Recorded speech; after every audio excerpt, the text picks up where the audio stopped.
Ang gabo ni Kampo, stop ni. Ayun. Ngayong araw na to ay magluluto tayo ng breast chicken. Yan, may kalamansi tayo dyan. At may bawang din tayo. At gagamit din tayo ng oyster sauce. Yan, bali ganyan lang kadami.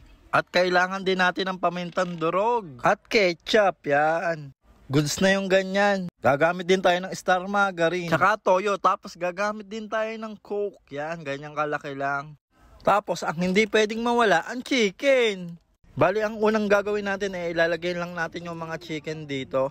Make sure lang guys na malinis yung kamay nyo at nakapaghugas kayo bago kayo humawak. Gagamitin natin mga ingredients. At after nun ilalagay na rin natin tong bawang. Yan. At etong kalamansi. Bali yung kalamansi na to 3 piraso lang siya guys. At isusunod ko naman tong ketchup. Yan. At pagkatapos nga nun isusunod ko naman tong oyster sauce. Lalagay na natin to lahat. Para mas masarap. At habang nilalagay ko nga pala yung mga ingredients natin guys wala pang sindi yung gasol natin. Tapos sunod na natin tong toyo. Yan. Tapos itong pamintang durog lagay na rin natin. Para goods. Yan. Next na natin ilalagay yung coke. Bali ilalahat na natin tong coke na to. Kasi ito yung magsisilbing sabaw natin. At para mas bilis lumambot yung manok. At yan, nalagay na natin yung mga ingredients. Tapos hahalu-haluin ko lang to. Pakukuluan natin siya ng 35 minutes guys. Pero syempre depende yun sa manok kung malambot na agad. Kapag lumambot na agad, goods na yun.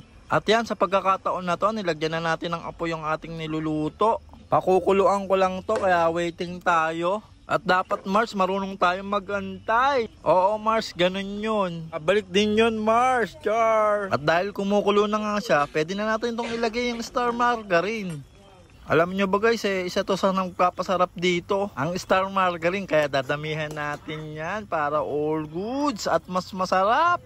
Kaya itry nyo na rin to guys. Nakita nyo naman, sobrang dali lang niyang lutuin. Ilalagay mo lang lahat ng mga sangkap.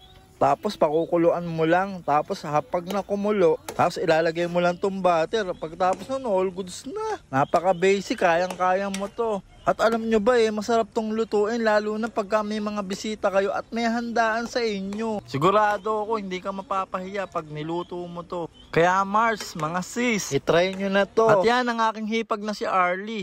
Food check na daw. Check natin kung pasado. Uy, all goods daw. Solid. Masarap daw at quality. Kasama ko si Baby Yuri. Siguro dito namin tatapusin yung video namin. Maraming salamat sa panonood. Hanggang sa muli. Aki kabuhat. Peace out. All good. Geng geng.